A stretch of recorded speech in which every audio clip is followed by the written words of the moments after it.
जय श्री राम साथियों। आज हम चर्चा करेंगे जैविक खेती या फिर बोलें तो परंपरागत खेती, या उसको आजकल ऑर्गेनिक खेती की भी लोग बोलते हैं। जैसा कि आप सभी जानते हैं कि हम रासायनिक खेती में इतने डूब चुके हैं कि इसके कारण हमारे स्वास्थ्य पर, दैनिक जीवन पर और हमारी भूमि की उर्वरा शक्ति पर प्रतिकूल असर पड़ रहा है। आज इस रासायनिक खेती की वजह से हमारे जो भाई बंधु जो विभिन्न प्रकार की बीमारियां, कैंसर, हैजा, डायबिटीज़, शुगर, ऐसी अनेकों बीमारियां हमें घेर रही है। इसलिए आज समय की आवश्यकता है कि हम जैविक खेती की तरफ अपना ध्यान केंद्रित करें। तो जैविक खेती के नाम पर आजकल बाज़ार में कंपनियां भी उतर गई है जो अपना प्रोडक्ट जैविक के नाम पर, जैविक तो नहीं, वो बोलते हैं ऑर्गेनिक। दोस्तों, ऑर्गेनिक और जैविक में बहुत ज़्यादा अंतर है। ऑर्गेनिक के नाम पर बाज़ार में जो कंपनियां अपने को लूट रही है, उनसे हमें सावधान होना पड़ेगा, क्योंकि हमारा रुझान तो जैविक की तरफ है और जैविक के चक्कर में हम ऑर्गेनिक घर पे ला रहे हैं। किसान का पैसा वैसा ही बर्बाद हो रहा है जैसे रासायनिक खेती की वजह से हो रहा है। तो इसके लिए सबसे ज़्यादा ज़रूरी मैं ये बता दूं कि जैविक खेती के लिए हमें सबसे पहले हमारे खेत में एक मित्र कीट है जिसको हम केंचुआ बोलते हैं। केंचुआ ज़मीन में 15 फुट नीचे रहता है समाधिस्थ अवस्था में, क्योंकि ऊपर हमने उस पर जहर डाल के, रासायनिक उत्पाद डाल करके उसके रहने के लिए जगह समाप्त कर दी, इसलिए वो 15 फुट नीचे ज़मीन में समाधिस्थ अवस्था में रहता है। जो ज़मीन है उसकी उपजाऊ क्षमता बढ़ाने के लिए हमें ज़मीन को उर्वरा रखना ज़रूरी है, नरम रखना ज़रूरी है। अगर ज़मीन पक्की पड़ गई तो ये हमारी ज़मीन बंजर बन जाती है।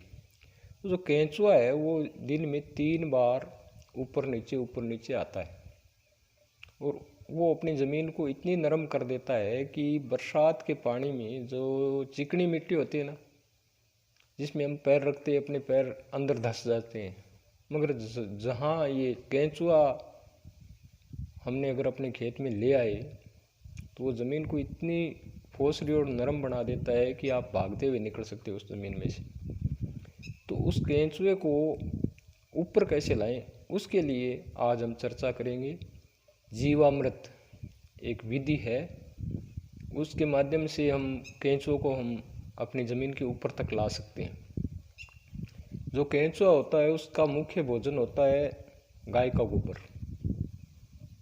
आपने देखा होगा कि ये गाय जहाँ भी गोबर करती है तो सुबह उस गोबर को हम उठाते हैं तो वहाँ 2 बिल नज़र आते हैं, एक केंचुए का आने का, एक जाने का। तो गाय का गोबर ही केंचुए का मुख्य भोजन होता है और उस गोबर को हम परमाणु विघटन की प्रक्रिया के माध्यम से इतना ज़्यादा, 1 ग्राम गोबर में करोड़ों जीवाणु होते हैं, उसको बढ़ाने के लिए जो प्रक्रिया है उसको बोलते हैं जीवामृत।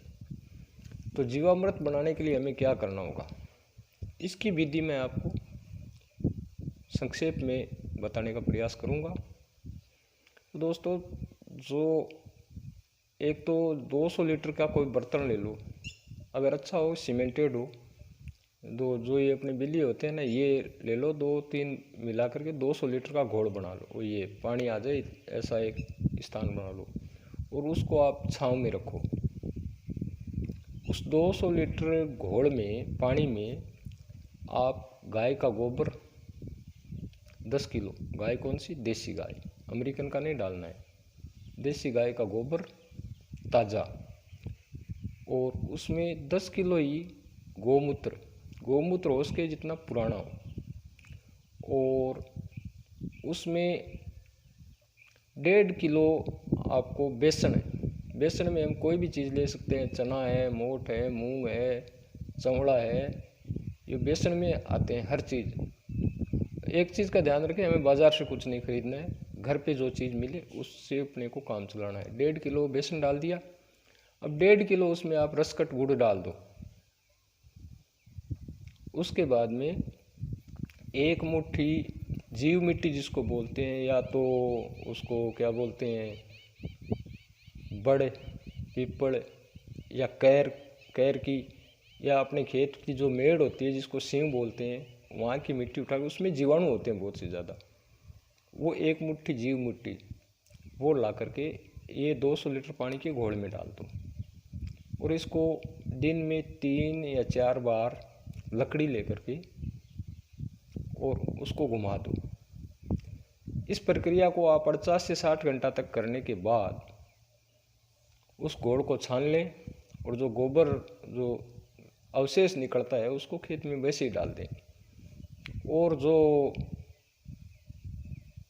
200 लीटर का जो हमारा घोल है उसको ऐसा करें कि सिंचित क्षेत्र के किसान जहाँ अपना पानी लगा है आज शाम के वक्त या तो स्प्रे कर दें। जो स्प्रे यंत्र है उसमें कीटनाशक ना मिला हो कभी भी, किसी सूरत में ध्यान रहे। या फिर एक झाड़ू लेकर के उसको बाल्टी में डाल करके ऐसे छिड़क दें खेत में। ये प्रक्रिया लगातार सतत करते रहने से जो ज़मीन में 15 फुट नीचे जो अपना केंचुआ बैठा है उसको उसकी सुगंध आएगी और वो तुरंत ऊपर आएगा। और केंचुए का एक विशेषता है कि वो जिस रास्ते से आता है उस रास्ते से जाता नहीं है, वो नए रास्ते से जाता है।